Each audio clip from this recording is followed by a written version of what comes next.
आकाशवाणी कटक प्रचार करुछु कवि विश्वनाथ खुंटियाकृत विचित्र रामायणर तृतीय भाग।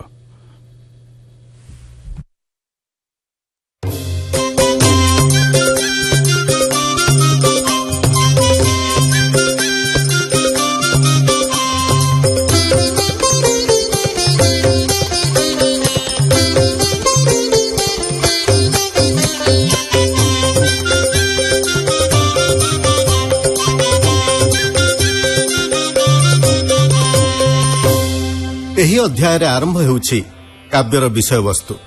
ମହର୍ଷି ନାରଦ ବାଲ୍ମୀକି ଆଶ୍ରମରେ ଆସି ପହଞ୍ଚିଛନ୍ତି ଏବଂ ବାଲ୍ମୀକି ତାଙ୍କୁ ସର୍ବଗୁଣ ସମ୍ପନ୍ନ ପୁରୁଷଙ୍କ ସମ୍ପର୍କରେ ଜିଜ୍ଞାସା କରିଛନ୍ତି। ମର୍ଯ୍ୟାଦା ପୁରୁଷୋତ୍ତମ ପ୍ରଭୁ ରାମଚନ୍ଦ୍ରଙ୍କର ଗୁଣାବଳୀ ବର୍ଣ୍ଣନା କରି ତାଙ୍କ ଚରିତ ରଚନା କରିବା ପାଇଁ ବାଲ୍ମୀକିଙ୍କୁ ପରାମର୍ଶ ଦେଇ ନାରଦ ବିଦାୟ ନେଇଛନ୍ତି। ଶ୍ରୀଜଗନ୍ନାଥ ଓ ଶ୍ରୀରାମଙ୍କ ମଧ୍ୟରେ ଅଭେଦ କଳ୍ପନା କରି କବି ବିଶ୍ୱନାଥ ଖୁଣ୍ଟିଆ ରଚନା କରିଛନ୍ତି ଏହି ବିଚିତ୍ର ରାମାୟଣ। ସରାହତ ତ୍ରୌଞ୍ଚକୁ ଦେଖି ବାଲ୍ମୀକିଙ୍କର ବିଗଳିତ ପ୍ରାଣରୁ ଝରି ପଡ଼ିଥିବା ଛନ୍ଦରେ ସୁନ୍ଦର ରାମଚରିତ ରଚନା ହୋଇଛି। ଅସୁର ପୀଡ଼ିତ ଦେବତାମାନେ ବ୍ରହ୍ମାଙ୍କ ନେତୃତ୍ୱରେ ଯାଇ ଅନନ୍ତ ସାଇ ବିଷ୍ଣୁଙ୍କ ପାଖରେ ପହଞ୍ଚି ସ୍ତୁତି କରିଛନ୍ତି।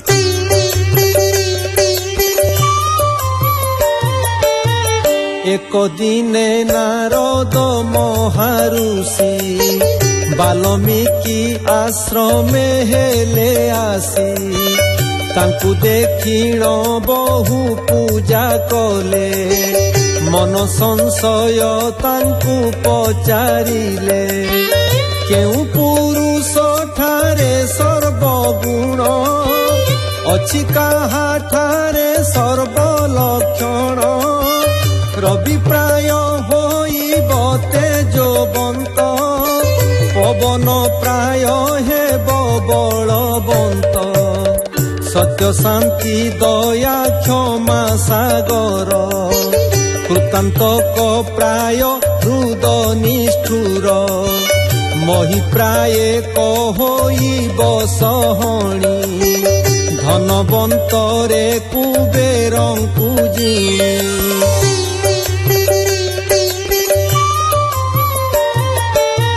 ଶତ୍ରୁ ଅଧିକ ହେବ ଧନୁର୍ଦ୍ଧର ବିଦ୍ୟାରେ ହେବ ବୃହସ୍ପତି ବର। କ୍ରୋଧେ ହୋଇବ ଅନଳୁ ପ୍ରଖର ଶାନ୍ତି ଗୁଣେ ଶରଦ ଶୀତକର। ଧାତା ପ୍ରାୟ କହିବ କରତା ତମ ଗୁଣେ ଶିବଙ୍କୁ ଅଧିକତା। ମନମଥ ଜିଣି ହେବ ସୁନ୍ଦର ସର୍ବଗୁଣରେ ହୋଇବ ଉଦାର।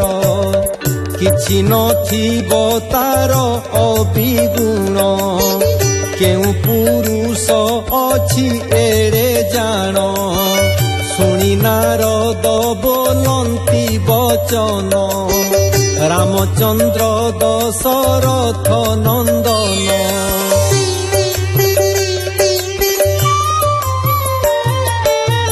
ତାହାଙ୍କ ଠାରେ ଅଛି ସର୍ବଗୁଣ ସେ ଯେ ଅଟନ୍ତି ସ୍ୱୟଂ ନାରାୟଣ। ତାଙ୍କ ଚରିତ ଅପାରୁ ଅପାର ତାଙ୍କୁ ଉପାସନା କରି ନିସ୍ତର। ସର୍ବ କହି ନାରଦ ମୁନି ଗଲେ ବାଲ୍ମୀକି ରାମଙ୍କୁ ଲୟ କଲେ। ତାଙ୍କୁ ପ୍ରସନ୍ନ ହେଲେ ଜଗନ୍ନାଥ ବୋଲେ ବିଶି ପୁରିଲା ମନୋରଥ। ତାଙ୍କୁ ପ୍ରସନ୍ନ ହେଲେ ଜଗନ୍ନାଥ ବୋଲେ ବିଶି ପୁରିଲା ମନୋରଥ। ତାଙ୍କୁ ପ୍ରସନ୍ନ ହେଲେ ଜଗନ୍ନାଥ ବୋଲେ ବିଶି ପୁରିଲା ମନୋରଥ।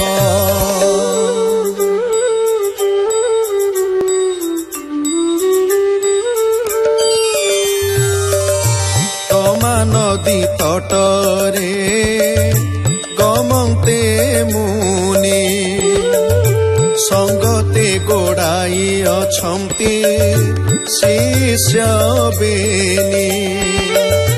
ନିତ୍ୟ କର୍ମ ସମସ୍ତେ ନଦୀରେ ସାରିଲେ ଆଶ୍ରମକୁ ଯିବାକୁ ବାହାର ହୋଇଲେ।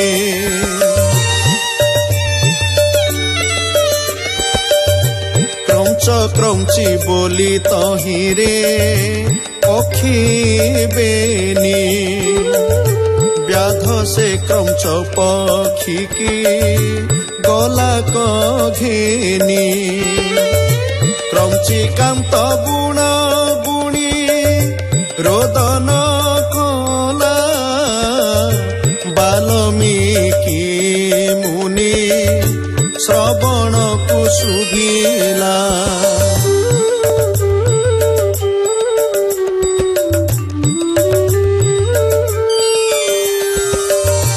ବ୍ୟାଧକୁ ସାପ ଦିଅନ୍ତେ ହେଲା ଷୋଳକ ଦିଶିଲା ତାହାଙ୍କୁ ପଦ୍ୟ ପାଦ ଅନେକ। ମନେ ମନେ ଭାଳି ମୁନି ମଠକୁ ଗଲେ ଆସନ କରିଣ ଧ୍ୟାନ କରି ବସିଲେ।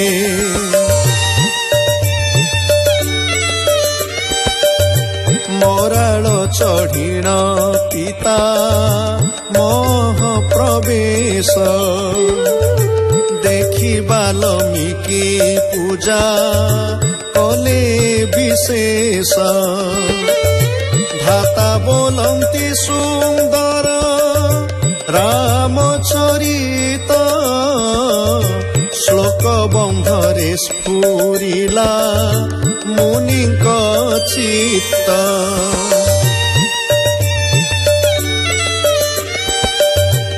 ଏହା ଶୁଣି ଦିନ ବିଶି ବିଚାର କଲେ ଗୀତ ବନ୍ଧ କରି ରାମାୟଣ ରଚିଲେ।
ଦେବତାଙ୍କ ମୁଖୁ ଏହା ଶୁଣି ପ୍ରଜାପତି ଭାବିଲେ ବିଷ୍ଣୁଙ୍କ ବିନା ନାହିଁ ଅନ୍ୟ ଗତି। ସକଳ ଦେବଙ୍କୁ ସେ ଘେନିଣ ସଙ୍ଗତରେ ପ୍ରବେଶ ହୋଇଲେ ଯେ ଅନନ୍ତ ଶଯ୍ୟା ଠାରେ। ଏକ ମୁଖ ହୋଇ କରୁଛନ୍ତି ସ୍ତୁତି ଆଗ ଭର ହୋଇଣ ଜଣାନ୍ତି ପ୍ରଜାପତି ନମସ୍ତେ ନମସ୍ତେ ବିଷ୍ଣୁ କମଳ ଲୋଚନ ଦୁଃଖୀ ଦୁଃଖ ହାରି ପ୍ରଭୁ ଭକ୍ତ ପ୍ରାଣ ଧନ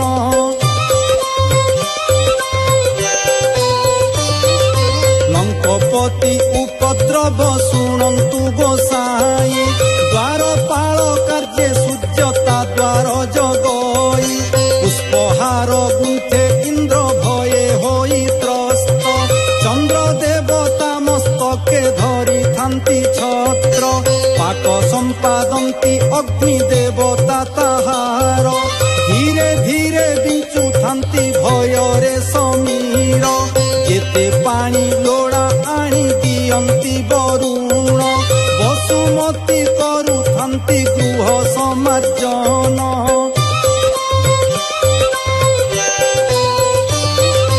ଯମ କଥା କହି ନୁହେଁ ମାଡୁଅଛି ହସ ତାହାତି ଘୋଡ଼ା ନିମନ୍ତେ କାଟୁଛନ୍ତି ଘାସ ଯେ ଶନି ଦୃଷ୍ଟିରେ ଭସ୍ମ ହୁଏ ତିନି ପୁର ସେ ମହଳ ଲୁଗା ନୀତି କାଚେ ରାବଣର ପ୍ରତିଦିନ ବୃହସ୍ପତି ପାଞ୍ଜି ପଢୁଛନ୍ତି ମୋର ଘଟଣି ଶୁଣିବା ହେଉ ଲକ୍ଷ୍ମୀପତି ସୃଷ୍ଟିକର୍ତ୍ତା ହୋଇଣ ହୋଇଛି ଅବଧାନ ନୀତି ପ୍ରତି ପଢ଼ାଏ ମୁଁ ବାଳୁତ ସନ୍ତାନ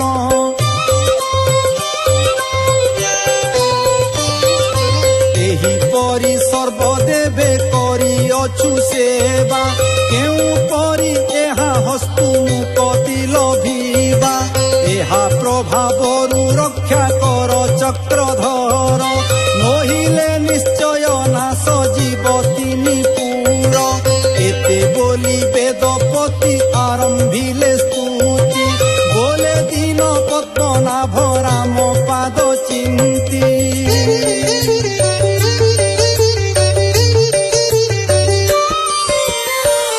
नमस्ते नमस्ते प्रभु भक्त वत्सल नमो पतित पावन प्रभु आदि मूल हे नमो नमो शोक तापहारी दयितारी दुखी दुख हर करे शंख चक्र धरी हे जुगे जुगे असुर नाशने तुम्भ जात रावण विनाशी कष्ट फेडिबा त्वरित हे अशेष महिमा प्रभु अटई तुम्भर वेद उद्धरी धरिल मीन कळे बरहे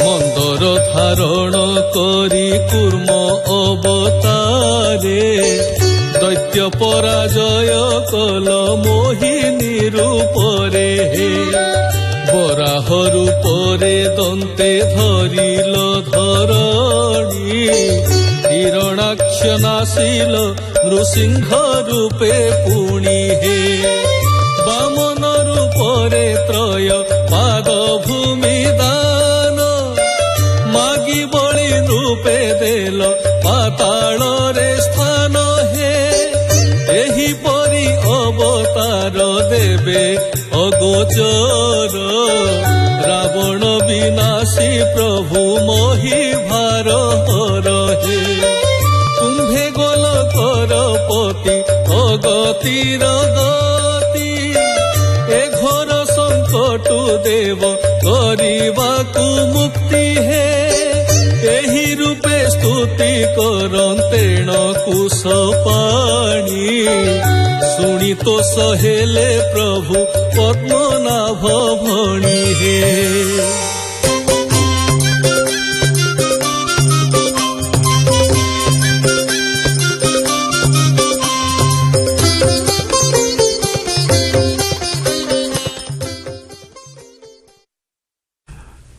शुणुले कवि विश्वनाथ खुंटियाकृत विचित्र रामायणर तृतीय भाग प्रयोजन करथिले डॉक्टर शांतनु कुमार रथ संगीत परिचालन करथिले प्रफुल्ल चंद्र बेहेरा सहयोगिता अभय कुमार दास कंठदान करथिले दुखी श्याम त्रिपाठी, विजय कुमार जेना, विनोद बिहारी पंडा एवं तृप्ति दास।